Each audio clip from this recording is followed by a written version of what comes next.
శ్రీ వరసిద్ధి విజయ కాళీ కాలభైరవుల పాదపద్మలకు నమస్కరించి ఈ వీడియోని ఆరంభిస్తున్నాను. మనం చాలా వీడియోల్లో శ్రీ రంగన్న బాబు గారి గురించి విన్నాము, చదివాము, చూసాము.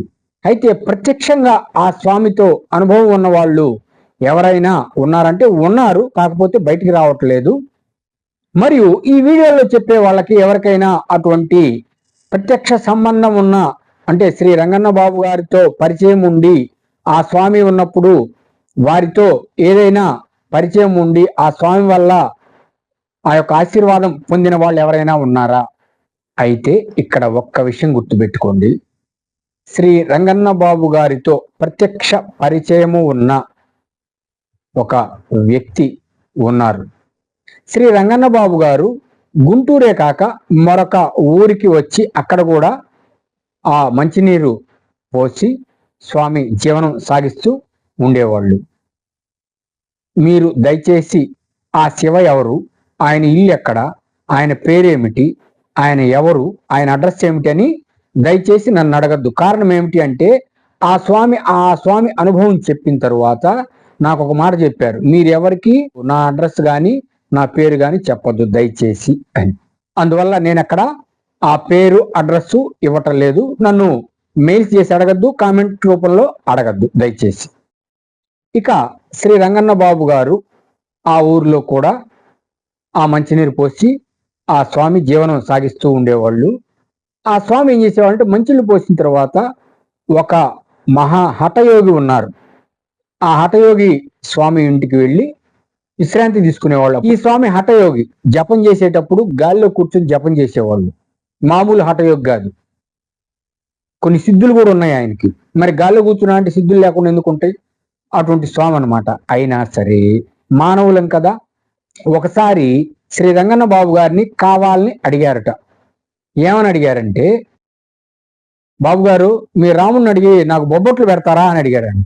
దాన్ని ఏముందయ్యా, రాముల వారిని అడుగుతాను అని చెయ్యి ఇలా అని ఇలా తీసి ఇచ్చాయంట, పెద్ద పెద్ద బొబ్బట్లు. ఈ హఠయోగి కొద్దిగా తుంపుకొని తిన్నారు. వేడివేడిగా బ్రహ్మాండంగా ఉంది, అమోఘమైన రుచిగా అమృతంగా. కొద్ది తినగానే ఈ శివకి కడుపు అంతా నిండిపోయి తేపులు వస్తున్నాయి.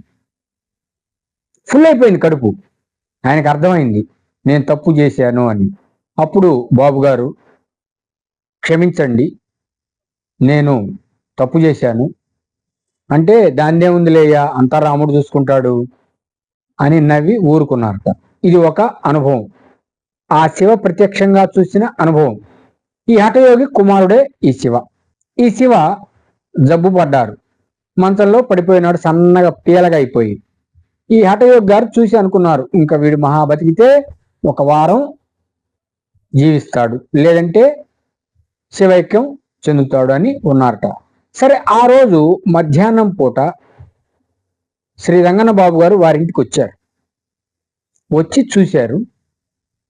చూసి అప్పుడు ఆయన వచ్చే టైంకి ఈ స్వామి కూడా బయటకు వచ్చి కూర్చున్న తర్వాత మాట్లాడుతూ, బాబు గారు మావాడండి, చూడండి వీడు ఇంక మహా అయితే ఒక వారం బతుకుతాడేమో అంటే ఆయన నవ్వి ఏం మాట్లాడకుండా ఊళ్ళో కూర్చోబెట్టుకుని, వరే ఈసారి వచ్చినప్పుడు నేను నీతో ఆడుకుంటారా అన్నాడు. అదేంది వారంలో పోతాడు వీడు అంటే, ఆయన హఠయోగి కదా, చూశాడు అతని దీన్ని.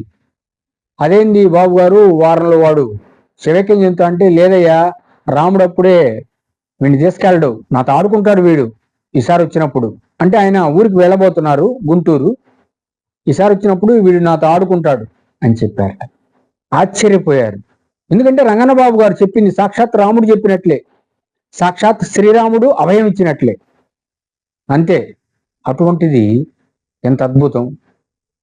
అదేంది వీడు వారంలో పోతాడనుకుంటే ఇంకా బతుకుతాడని చెబుతున్నాడు, ఈయన వచ్చేటప్పటికి నెల 2 నెలలు అవుతుంది, గుంటూరు వెళ్ళిపోతున్నారు స్వామి అని ఆయన మనసులో అనుకున్నారట. సరే, వెళ్ళిన తర్వాత చెప్పాటోరే, రంగన్న బాబు గారు చెప్పారు కదా, నీకేం కాదులే, ఆయన చెప్తే సాక్షాత్ శ్రీరాముడు చెప్పినట్లేరా, అభయం ఇచ్చినట్లే అని చెప్పి ఇక అక్కడి నుంచి ఆ శివ రికవర్ అవ్వటం బిగిన్ అయింది. శ్రీ రంగన్న బాబు గారు 2 నెలల తరువాత మళ్ళీ అక్కడికి వచ్చారు.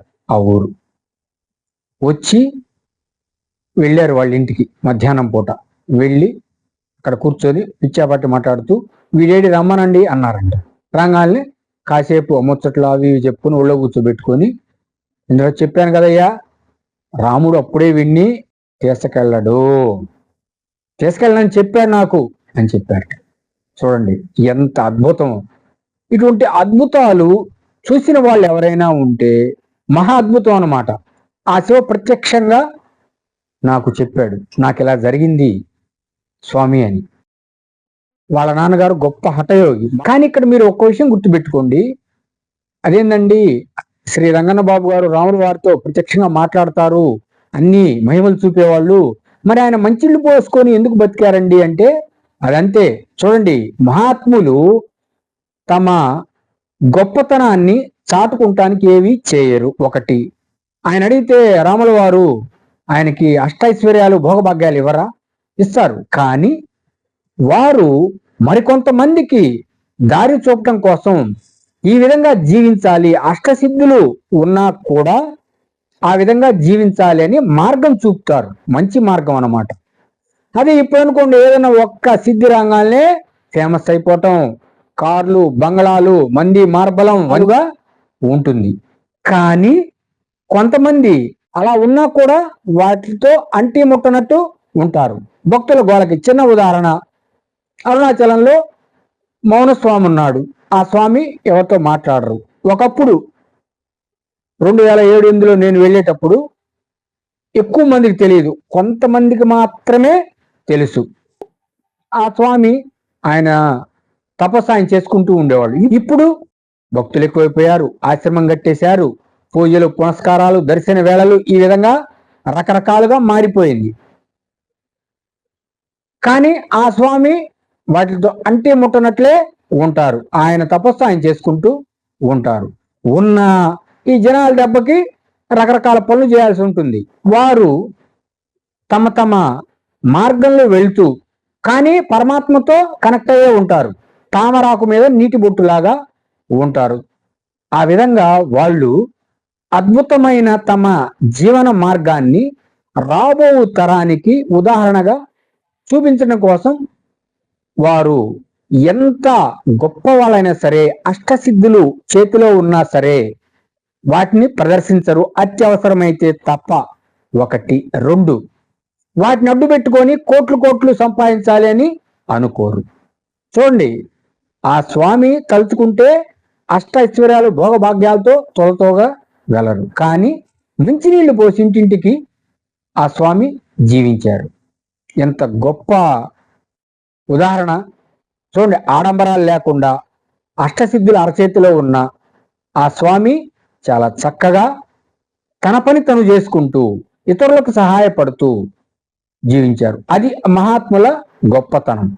సరే, ప్రస్తుత కాలానికి తగ్గట్టు, ట్రెండ్కి తగ్గట్టు సిద్ధులు ఉన్నవాళ్ళు ఆ విధంగా కొద్దిగా భక్తుల దెబ్బకి తట్టుకోలేక వాళ్ళ బలవంతం వల్ల వారు కొన్ని చేస్తూ ఉంటారు. ఎలాగూ అంటే, శ్రీ మహాయోగి పైలట్ బాబా గారు ఉన్నారు. ఆ స్వామి ఒక శివని బతికిచ్చారు. బతికిచ్చిన తర్వాత ఆయన చాలా బాధపడ్డారు. సృష్టికి విరుద్ధంగా నేను చేశానే అని. ఎందుకు బతికిచ్చారు?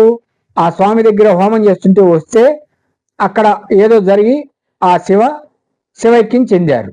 మరి అక్కడ ఆ విధంగా జరిగితే శ్రీ పైలట్ బాబా గారిని అక్కడ వచ్చిన వాళ్ళందరూ ఏమంటారు? ఈ దగ్గరికి వచ్చారు, స్వామి శరణం అయ్యారు, శివైక్యం చెందారు అని అంటారు.